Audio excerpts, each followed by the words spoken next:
Hello hello guys, আসসালামু আলাইকুম। এই দেখো আমরা ক্যাঁকড়া ভাজা করছি। এ দেখো যে কাঁকড়াটা ছাড়িয়ে রেখেছিলাম ক্যাঁকড়া আমি দিয়েছি নুন ও হলদি, জিরে বাটা, রসুন বাটা, ধনির গুঁড়ো এরকম ভাজা করছে। দেখো পেঁয়াজ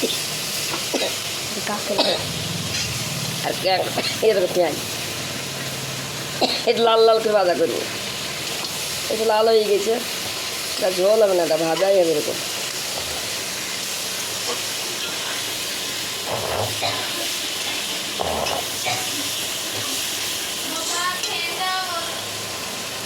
সব কিছু দিয়ে আছে বন্ধুরা।